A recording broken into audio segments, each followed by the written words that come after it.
Okay, time of supply के बारे में बात करेंगे यहाँ पे, ठीक है। टाइम ऑफ सप्लाई मतलब किस टाइम पे डिसाइड होगा कि टैक्स कब लगेगा, ठीक है। इसमें मैं ऐसे कर देती हूँ। हाँ, इसमें टाइम ऑफ सप्लाई कैसे है, सबसे पहले गुड्स के बारे में देखेंगे, सप्लाई ऑफ गुड्स के बारे में। गुड्स के बारे में the time of supply of goods shall be the earlier. Earlier मतलब क्या, जब इनवॉइस इशू हुआ है या जब पेमेंट हुई है। गुड्स के केस में पेमेंट वाला एडवांस वाला हट गया, तो मतलब बेसिकली जब इनवॉइस इशू हुआ है, ठीक है, एज पर सेक्शन 31, तब हम मानेंगे कि वो टाइम ऑफ सप्लाई होगा, तब टैक्सेबिलिटी आ जाएगी, ठीक है।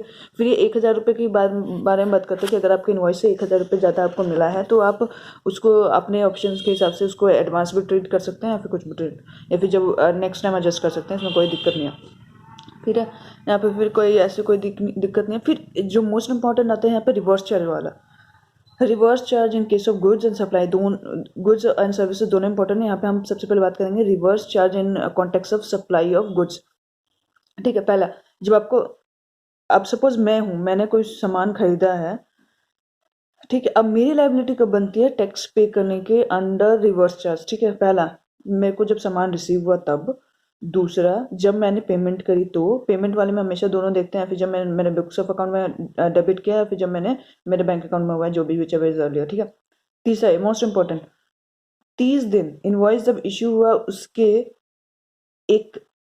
उसके 31st डे, यानी 30 दिन के बाद इनवॉइस जब इशू हुआ, उसके 30 दिन खत्म होने के जो बाद वाला पहला दिन, यानी 31st डे, उस दिन इन तीनों में जो भी अर्लियर होगा, तो वो अपना क्या बन जाएगा, टाइम ऑफ सप्लाई हो जाएगा। समझ, गॉट इट। सामान कब रिसीव हुआ, दूसरा पेमेंट कब पे किया आपने, तीसरा इनवॉइस इशू के 30 दिन के बाद वाला दिन, यानी 31st वाला डे, वो विच एवर इज अर्लियर, ठीक है। हम बाकी the time of supply shall be the enter of the books in case of supply voucher the time of the date. हाँ, वाउचर वाले में क्या केस है, अगर जब वाउचर इशू हुआ है तब आपको सप्लाई आइडेंटिफाइबल है, तो जब वाउचर इशू हुआ वो आपका टाइम ऑफ सप्लाई हो जाता है। अगर जब इशू किया जा रहा है उस टाइम आपको नहीं पता कि कौन सा गुड्स है, कौन सा गुड्स सप्लाई होगा, तो आपका जब रिडम्पशन होगा तब that will be the time of supply, ठीक है। कहीं पे भी टाइम ऑफ सप्लाई नहीं पता चल रहा है, तो जब पीरियोडिक रिटर्न फाइल की जाती है उस टाइम मान लेंगे, या फिर जब पेमेंट की जाती है, पेमेंट ऑफ टैक्स हो जाता है, उस दिन मान लेंगे, ठीक है। एक मोस्ट इंपॉर्टेंट पॉइंट है कि टाइम ऑफ सप्लाई कब माना जाएगा, अगर आपको इंटरेस्ट लेट फी पेनल्टी वगैरह रिसीव हुई है तब। इस केस में जिस टाइम पे आपको रिसीव हुई है, सप्लायर को जब रिसीव हुई है, तब हम मानेंगे कि वो क्या है, तब हम उसको टाइम ऑफ सप्लाई मानेंगे, ठीक है। सपोज मैंने इनवॉइस इशू कर दिया था 10 रुपये का, 2 रुपये इंटरेस्ट, जब फिर बाद में उसने नहीं पे किया, मैंने 2 रुपये का इंटरेस्ट लगाया, तो 10 रुपये का इनवॉइस तो इनवॉइस वाले केस में हो जाएगा। फिर जो 2 रुपये मुझे एक्स्ट्रा इंटरेस्ट रिसीव होगा, वो जब मुझे रिसीव जब मुझे होगा, तभी मैं टाइम ऑफ सप्लाई मानूंगी, ठीक है। ये वाला पॉइंट बोलते हैं इंपॉर्टेंट था। अब फिर टैक्स इनवॉइस के बारे में बात करता है। टैक्स बोलता है कि जब आपका रिमूवल, अगर मोबिलिटी है गुड्स में, तो उस गुड्स के मूवमेंट्स से पहले या मूवमेंट के टाइम पे इनवॉइस इशू हो जाना चाहिए। अगर डिलीवरी है तो जब आप अवेलेबल डिलीवरी कराते हो उस टाइम तक इशू हो जाना चाहिए, ठीक है। और नेक्स्ट है, ये इंपॉर्टेंट है, कॉन्टिन्यूस सप्लाई में क्या होता है, सक्सेसिव स्टेटमेंट, एक पीरियोडिक स्टेटमेंट भेजा जाता है, सक्सेसिव स्टेटमेंट भेजा जाता है, statement of account, successive statement of account या पीरियोडिक स्टेटमेंट ऑफ अकाउंट भेजा जाता है। तो जो invoice shall be issue before और at the time of issue, जिस टाइम स्टेटमेंट इशू किया जाएगा उस टाइम या उससे पहले इनवॉइस इशू हो जाना चाहिए। एज द केस में भी each such payment is received, यानी ये जो पीरियोडिक सक्सेसिव स्टेटमेंट बनता है, तो जब सक्सेसिव पेमेंट स्टेटमेंट इशू होता है उस टाइम पे इनवॉइस इशू कर दो, या जब पेमेंट आपको रिसीव होता है उस टाइम पे कर दो, ठीक है। ये वाला पॉइंट था। फिर ये वाला था कि return are removed before the supply takes place, the invoice shall be issued before at the time of issue of 6 month, कि अगर आपने कोई सामान भेजा है वो 6 मंथ हो गया है उसका, एंड वो इनवॉइस भी इशू ना ही रिटर्न है, तो वो जैसे 6 मंथ लैप्स होगा from the date of removal, तब हम मान लेंगे कि आपका क्या हो गया है, टाइम ऑफ सप्लाई, ठीक है। इंपॉर्टेंट पॉइंट, जहाँ पे सपोज सप्लायर है, रिवर्स चार्ज का केस है, सप्लायर ने आपको गुड्स भेजे, ठीक है, इसके पास कोई रिकॉर्ड नहीं कि इसने कब गुड्स भेजे और पेमेंट कब इसने रिसीव किया, इसके पास कोई भी एविडेंस नहीं है। तो हम क्या करेंगे, हम ये देखेंगे कि हम उस डेट में, date on which goods are recorded, recipient ने जब गुड्स रिकॉर्ड किए हैं तो हम मान लेंगे that is the time of supply. Most important है time of supply in case of services. Services के केस में कब मानेंगे? अर्लीस्ट पहला most important point, the date of issue of invoice by the supplier if the invoice is issued within the time prescribed.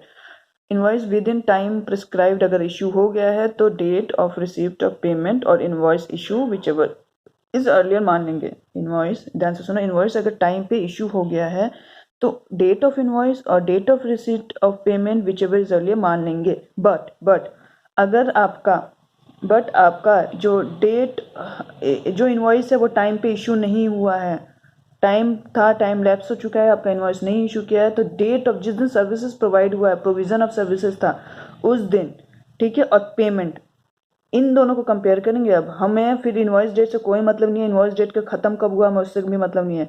अगर आपने invoice का date lapse हो गया था, आपने नहीं इशू किया with in the prescribe time, तो हम डेट ऑफ जिस दिन सर्विसेज कंप्लीट हुआ है, जिस दिन प्रोविजन ऑफ सर्विसेज है उस दिन और payment whichever is earlier लेके हम उस दिन टाइम ऑफ सप्लाई मान लेंगे। अगर इन दोनों प्रोविजंस में से कहीं नहीं निकला तो हम where the provisions of services receipt of services in the books of account, recipient के बुक्स ऑफ अकाउंट में जो शो हो रहा है हम वो मान लेंगे कि वो टाइम ऑफ सप्लाई है।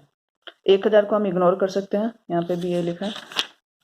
नेक्स्ट है रिवर्स चार्ज, इसका इंपॉर्टेंट पॉइंट है। चार्ज में क्या है, आपको गुड्स तो है नहीं कि गुड्स रिसीव होगा, तो पहला payment, the date of payment, next the date immediately following, 60 दिन के बाद वाला जो दिन आएगा वो, ठीक है, विच एवर इज अर्लियर, ठीक है, याद रखना जब पेमेंट हुआ, और द डेट इमीडिएटली फॉलोइंग यानी 61st day from the date of issue of invoice और एनी डॉक्यूमेंट, जो भी अर्लियर होगा वो होगा, ठीक है। एक ये एसोसिएट को अगर आप प्रोवाइड करो, ये रहा इंडिया के बाहर आपका एसोसिएट्स है, उससे आपने इंडिया में सर्विसेज लिए, आरसीएम में, तो टाइम ऑफ सप्लाई देखा जाएगा date of entry in the books of account. इसने जब बुक्स ऑफ अकाउंट में अपनी एंट्री मारी वो सर्विसेज का, और दूसरा डेट ऑफ पेमेंट जो भी अर्लियर होगा वो हम टाइम ऑफ सप्लाई मान लेंगे। केस में इनवॉइस इशू का क्या टाइम होता है, यहाँ पे लिखा है द इनवॉइस जब in the taxable supply of the service shall be issued within a period of 30 days from the date of supply. जब सप्लाई आपका कंप्लीट हो उसके 30 दिन के अंदर में इनवॉइस इशू हो जाना चाहिए। अगर फाइनेंशियल इंस्टीट्यूशन वगैरह सप्लाई कर रहा है या बैंक सप्लाई कर रहा है 45 डेज होता है, ठीक है। अगर बैंक अपने डिस्टिंक्ट पर्सन को प्रोवाइड कर रहा है सर्विसेज तो हम जब सप्लायर ने अपने बुक्स में रिकॉर्ड किया और जो क्वार्टर एंड हो रहा है ऑन और before the expiry of the quarter, जो भी उस टाइम पे हम रिकॉर्ड करते हैं। फिर यहाँ पे है कि continuous service supply of services, तो due date of payment ascertain from the contract के हिसाब से जो ड्यू डेट होगा continuous service supply of services में ड्यू डेट ऑफ पेमेंट वो लेंगे। ड्यू डेट नहीं है तो not ascertainable, then invoice shall be issued on और after time when the supply is received. अगर ड्यू डेट असर्टेनेबल है, कॉन्टिन्यूस सप्लाई की बात है, ड्यू डेट असर्टेनेबल है तो उस डेट पे ड्यू डेट असर्टेनेबल नहीं है तो जिस टाइम पे पेमेंट हुआ रिसीव हुआ उस टाइम पे, ठीक है। कंप्लीशन के हिसाब से तो जब कंप्लीट होगा ऑन और before the completion of the payment तब टाइम ऑफ सप्लाई माना जाएगा। अगर कंप्लीशन से पहले ही सीज हो गया तो जिस टाइम पे सीज हुआ उसको टाइम ऑफ सप्लाई मान लिया जाएगा। ओके, बहुत इंपॉर्टेंट पॉइंट है कि चेंज इन रेट होता है तो क्या होता है, ठीक है। चेंज इन रेट यहाँ से मैं समझा देता हूँ। चेंज इन रेट के क्या कॉन्सेप्ट है कि सपोज आपका सप्लाई ऑफ गुड्स और सर्विसेज, ठीक है, ये हो चुका था, सप्लाई हो चुका था, फिर डेट चेंज हुआ, यहाँ पे रेट चेंज हो गया, ठीक है। सप्लाई हो चुका था, रेट चेंज हो गया। इसमें हम देखेंगे क्या हुआ। अगर आपका सप्लाई हो गया था, मतलब सप्लाई हो गया था और इस रेट ऑफ चेंज से पहले अगर या फिर पेमेंट हो गया था, पेमेंट रिसीव हो गया हो, तो हम इसको मान लेंगे क्या, टाइम ऑफ सप्लाई। पेमेंट नहीं रिसीव हुआ था, सिर्फ इनवॉइस इशू हो गया था, ठीक है। गुड्स तो जा ही चुका था, अब गुड्स और सर्विसेज प्रोवाइड हो चुका था और इनवॉइस भी इशू गया था, तो इनवॉइस की डेट पे हम मान लेंगे और पुराना रेट लगा लेंगे। इनवॉइस को हम टाइम ऑफ सप्लाई मान के पुराना रेट लगा देंगे।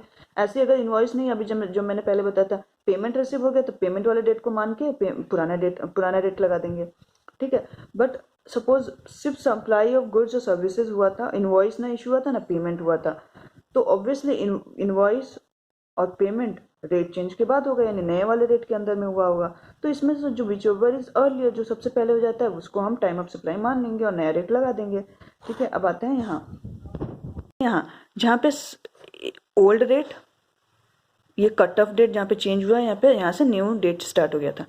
यहाँ पे सप्लाई ऑफ सर्विस और गुड्स न्यू डेट्स पे हुए थे, मतलब डेट चेंज होने के बाद हुए थे। इससे पहले अगर इनवॉइस एंड, याद रखना, एंड पेमेंट दोनों इससे पहले हो जाती है तो हम विच एवर इज अर्ली लेके उस दिन को टाइम ऑफ सप्लाई मान के ओल्ड रेट लगा देंगे। लेकिन अगर इन दोनों में से कोई एक ही होती है, यहाँ पे सपोज यहाँ पे सिर्फ इनवॉइस ही इशू हुआ था तो हम नहीं मानेंगे, ओल्ड रेट नहीं लगाएंगे। अगर सिर्फ पेमेंट ही हुआ था तो भी नहीं मानेंगे, दोनों कंडीशन सेटिस्फाई होनी चाहिए। ठीक है, यहाँ पे सप्लाई ऑफ सर्विसेज हो गया था और यहाँ पे पेमेंट भी यहाँ आई और इनवॉइस भी यही इशू है, तो जो भी अर्लियर उसके हिसाब से नया रेट लगा देंगे। ठीक है, सप्लाई ऑफ सर्विस गुड्स बाद में हुआ, यहाँ पे पेमेंट आई और यहाँ पे इनवॉइस रिसीव हुआ तो इनवॉइस वाले को मान लेंगे, नया रेट लगा देंगे। यहाँ पे इनवॉइस इशू हुआ तो इसको तो लेना ही नहीं है, तो यहाँ पे पेमेंट आई होगी तो पेमेंट को हम मान लेंगे टाइम ऑफ सप्लाई या नया रेट लगा देंगे। ओके।